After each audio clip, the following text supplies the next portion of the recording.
Hello my dear students, how are you. मुझे विश्वास है आप सभी ठीक ठाक हैं, कुशलपूर्वक हैं। हम डिस्कस कर रहे हैं इंग्लिश के बहुत ही important topic translation.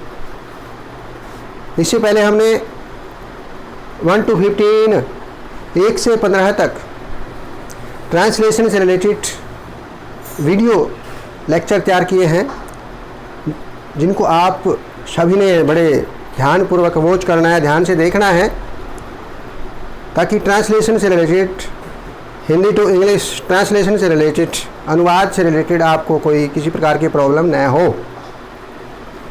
Next, to ask questions part number 1। हमने 1 से 15 की जो हमारी सीरीज थी ट्रांसलेशन की, वो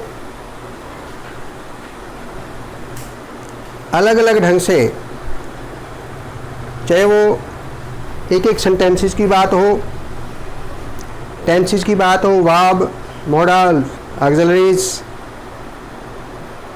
डिटर्मिनर्स, पार्ट्स ऑफ स्पीच, बिल्कुल डिटेल में हमने डिस्कस किया और समझा 1 से 15 तक वीडियो में। अब हम स्टार्ट कर रहे हैं next new series related to ask questions. कि जब हम हिंदी में किसी से प्रश्न करते हैं, क्वेश्चन पूछते हैं, तो हम प्रश्न आसानी से हिंदी में या किसी क्षेत्रीय भाषा में, अपनी मातृभाषा में आसानी से पूछ लेते हैं। लेकिन वही प्रश्न जब हम इंग्लिश में पूछना चाहते हैं, किसी से कोई बात हो जाती है, कोई घटना घटित हो जाती है, हम कहीं जा कर के स्टूडेंट्स के बीच में, या आप सभी स्टूडेंट्स आपस में क्लास में एक दूसरे से प्रश्न करते रहते हैं, हिंदी में करते रहते हैं, बातचीत करते रहते हैं, तो क्या इंग्लिश में भी उसी प्रकार अच्छी तरह से आप एक दूसरे से प्रश्न कर पाते हैं, क्वेश्चन पूछ पाते हैं? कई बार हमें परेशानी होती है, तो उसी परेशानी को दूर करने के लिए हम डिस्कस कर रहे हैं translation to ask questions. Let's start. शीर्षक की सार्थकता की विवेचना करो। मान लो आपने किसी के सामने ये बात कहनी पड़ जाए, शीर्षक की सार्थकता की विवेचना करो, तो इसको आप इंग्लिश में कैसे बोलेंगे? डिस्कस, विवेचना, विवेचना करो। अर्थात ये इम्पेरेटिव सेंटेंस है। इम्पेरेटिव मतलब जो सेंटेंस है वर्ब से स्टार्ट होता है। डिस्कस, इसमें स्टार्टिंग में कोई सब्जेक्ट नहीं है। हम कहते हैं, किसी को भी कहते हैं कि ऐसा करो, दरवाज़ा खोल दो, खिड़की खोल दो, खिड़की बंद कर दो, गरीबों की सहायता करो। इस प्रकार के सेंटेंसेज इम्पेरेटिव सेंटेंसेज होते हैं। तो इसमें कहा कि विवेचना करो, डिस्कस, विवेचना, यानी जब विचारों का आदान प्रदान होता है, एक दूसरे के साथ मिल करके विचार विमर्श करके जब हम सीखते हैं, उसको बोलते हैं विवेचना। एक दूसरे के साथ हम अपने विचार साझा करते हैं, डिस्कस करते हैं, उसको डिस्कस बोलते हैं, विचार विमर्श को। विवेचना करो, डिस्कस करो। कई बार यहाँ विवेचना की जगह वर्णन आ जाता है, वर्णन करो, वर्णन करो, वर्णन करो। तो उसके लिए क्या वर्ड लगाते हैं हम? डिस्क्राइब। वर्णन के लिए क्या लगाएंगे? Describe, describe. इसमें है विवेचना करो, डिस्कस। क्या विवेचना करनी है, क्या डिस्कस करना है?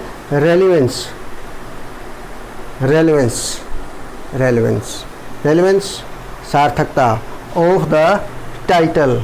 टाइटल शीर्षक, जो शीर्षक की सार्थकता है, relevance of the title, title के शीर्षक की जो सार्थकता है, उसके बारे में क्या करना है? विवेचना करनी है, डिस्कस करना है। वर्णन आ जाए तो describe the relevance of the title. शीर्षक, सार्थकता, वर्णन करो, विवेचना करो। तो इस प्रकार हम क्लियर कर सकते हैं।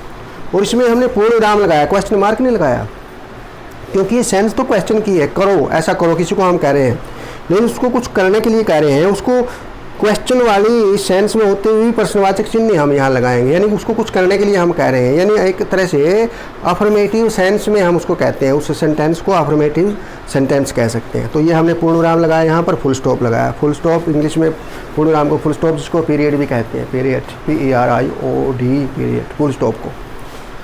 कहानी कैसे भाव के साथ समाप्त होती है? होती है, ती है, बोलो। हमने पहले पार्ट्स में डिस्कस किया हमने पहले भी डिस्कस, क्या डिस्कस किया बताओ? जिसमें ता है, ती है, ते है आदि आता है, तो बोलो, बोलो, बोलना चाहिए। ता है, ती है, ता हूँ, प्रेजेंट इंडेफिनेट अर्थात सिंपल प्रेजेंट, जिसमें क्या होता है? फर्स्ट फॉर्म लगती है, verb, first form of verb. और नेगेटिव में डू नॉट या डज नॉट, और इंटरोगेटिव में डू या डज सबसे पहले, सब्जेक्ट से पहले। ठीक है, तो ये होती है, ती है, इसका मतलब ये सेंटेंस है प्रेजेंट इंडेफिनिट का। तो अब इसमें देखते हैं हम कैसे भाव के साथ, on what not, on what note, क्या, वट मीन्स क्या, कैसे, कैसा भाव, कौन सा भाव, क्या भाव, भाव, नोट, भाव के लिए जो है ई काट दे तो नोट बन जाता है, नेगेटिव सेंस में डू नोट या डज नोट हम लिखते हैं, ये हमने पता होना चाहिए। ऑन वट नोट, कैसे भाव के साथ। अब इसमें डज आया हुआ है, देखो, डू या डज लगाते हैं किसमें? इंटेरोगेटिव सेंटेंस में। ये इंटेरोगेटिव सेंटेंस है, कैसे भाव के साथ समाप्त होती है। तो इंटेरोगेटिव में ये सब्जेक्ट है द स्टोरी, क्योंकि जो WH वर्ड है वो हमेशा स्टार्टिंग में आता है। जब भी क्वेश्चन के लिए WH वर्ड आए, वट कोई भी हो सकता है, वट, वाई, हु, हुम, तो ये स्टार्टिंग में लगाने हैं हमने जब क्वेश्चन पूछा जाए। उसके बाद फिर क्या आएगा? डू या डज, प्रेजेंट इंडेफिनिट में, फिर सब्जेक्ट। ठीक है, तो इसमें नेगेटिव इंटरोगेटिव सेंस में ऑन वट नॉट, फिर डज।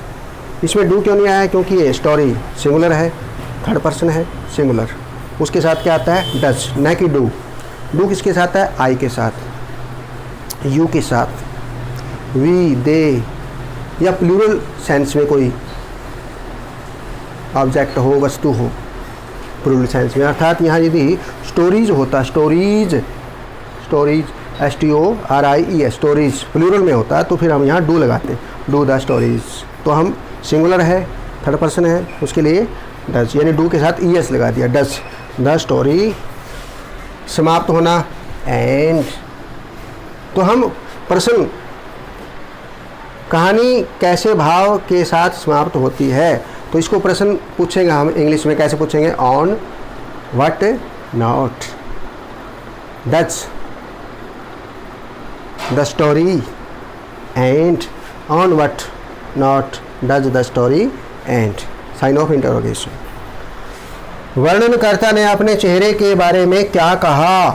कहा, आ की साउंड, आ की आवाज, बोलो,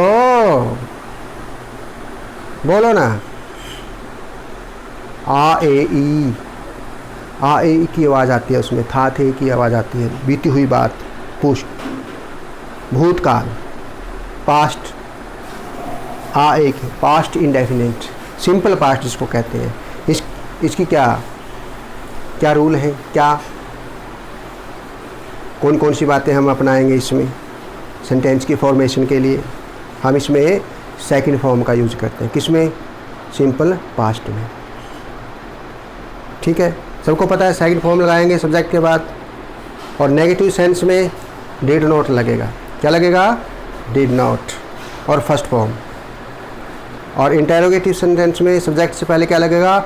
डिड लगेगा, डिड, क्या लगेगा? डिड, और उसके बाद फिर सब्जेक्ट, और सब्जेक्ट के बाद फिर फॉर्म ऑफ वर्ब फर्स्ट आएगी डिड के साथ हमेशा। तो इसको सेंस को पूरी करें। क्या कहा? क्या, मैंने अभी कहा था कि WH वर्ड हैं, जब क्वेश्चन के लिए उनसे हम शुरुआत करते हैं तो सबसे पहले लगाते हैं उनको, व्हाट, क्या, क्या कहा, किसने? वर्णनकर्ता ने, the narrator, the narrator, narrator, narrator, वर्णन करता, कहा से या सैड होता यदि यहाँ डिड नहीं होता तो। इंटेरोगेटिव है इसलिए यहाँ डिड आ गया। देखो व्हाट के बाद डिड लगाएंगे। डिड हमेशा सब्जेक्ट से पहले, डू या डज, डज भी ऐसे ही देखो व्हाट के बाद डज है सब्जेक्ट से पहले। इसी प्रकार व्हाट के बाद डिड है सब्जेक्ट से पहले। सब्जेक्ट क्या है? वर्णन करता यानी नरेटर। उससे पहले डिड लगाए। डिड क्यों लगाया हमने? कई स्टूडेंट्स के दिमाग में सवाल उठता है डिड क्यों लगाया? क्योंकि ये इंटेरोगेटिव सेंटेंस है पास्ट इंडेफिनिट का, और उसमें हम इंटेरोगेटिव में डिड का प्रयोग करते हैं सब्जेक्ट से पहले। व्हाट डिड द नरेटर, यहाँ से हो जाएगा फर्स्ट फॉर्म। और डिड नहीं है अफर्मेटिव सेंटेंस, फिर यहाँ सैड आएगा, सैड। तो what did the narrator say about his own face, about his own face, अपने, उसके अपने, अपने ओन, हिज ओन, उसके अपने क्या? फेस, चेहरे, फेस चेहरा, उसके अपने चेहरे के बारे में क्या कहा? What did the narrator say about his own face. तो इसमें डिड लग गया, सब्जेक्ट आ गया, फर्स्ट फॉर्म। क्लियर है? फोटोग्राफर ने इतनी देर क्यों लगाई? क्यों लगाई? लगाई पास्ट इंडेफिनिट या सिंपल पास्ट जिसको बोलते हैं। क्यों? क्यों, क्यों के लिए क्या वर्ड आता है? वाई, वाई, वाई नहीं, वाई, एच साइलेंट इसमें, WHY, वाई, क्यों। सबसे पहले वाई आ गया, ठीक है। इंटेरोगेटिव है, पास्ट इंडेफिनिट है, पास्ट इंडेफिनिट इंटेरोगेटिव है, इसलिए डिड आ जाएगा जैसे इसमें आया था। देखो व्हाट के बाद वाई, डिड आ गया।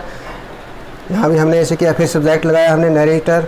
इसमें सब्जेक्ट क्या है? फोटोग्राफर, ये फोटोग्राफर लिख दिया हमने, photographer, photo, photo, photographer. Why did the photographer, photographer. Take, take, took, taken. Did नहीं आएगा तो टुक आएगा फिर सेकंड फॉर्म। टेक लेना, देर क्यों लगाई? क्यों ऐसी देर लगाई? टेक लिया, इतना, सो मच टाइम, इतना समय क्यों लिया? Why did the photographer take so much time, इतना समय उसने क्यों लिया?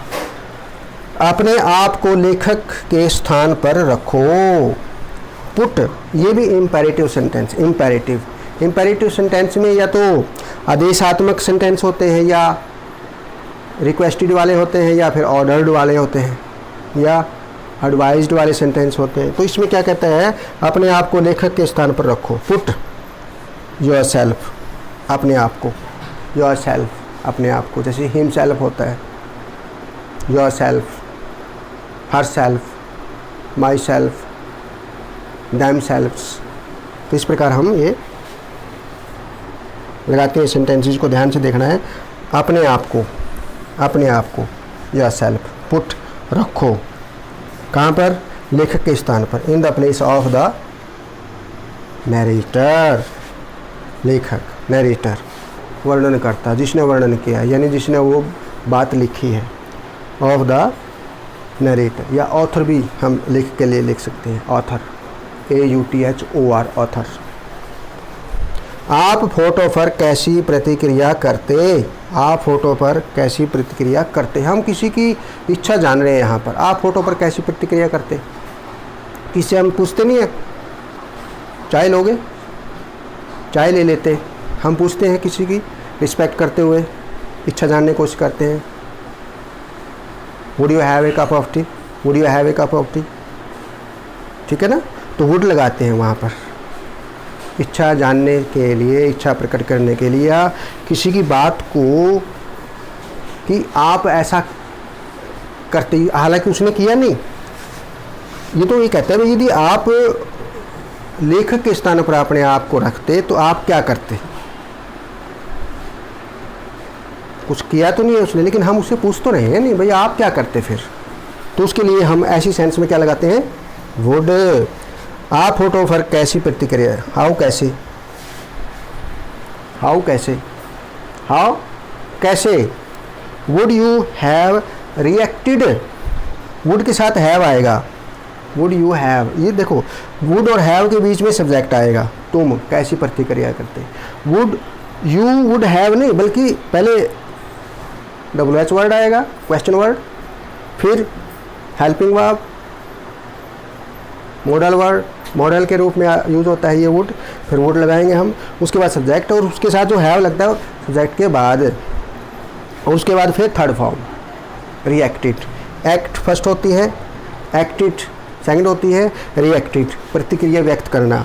Would, how would you have reacted to the photograph, photograph question mark. तो इस प्रकार आपने देखा कि किस प्रकार हमने इम्पेरेटिव सेंटेंसेस को लिखा, इम्पेरेटिव सेंटेंसेस को लिखा और क्वेश्चन के रूप में। फिर हमने प्रेजेंट इंडेफिनिट के सेंटेंसेस को लिखा क्वेश्चन के रूप में। फिर हमने डिड लगा करके पास्ट इंडेफिनिट के सेंटेंसेस को क्वेश्चन के रूप में लिखा। फिर हमने इम्पेरेटिव सेंटेंस को लिखा कि अपने आप को लेखक के स्थान पर रखो और आप कैसा समझते, कैसा रिएक्ट, कैसी प्रतिक्रिया करते, उसकी इच्छा जानने की कोशिश कर रहे हैं हम, जो पूरी नहीं हुई, जो की नहीं उसने, लेकिन हम पूछ तो सकते हैं।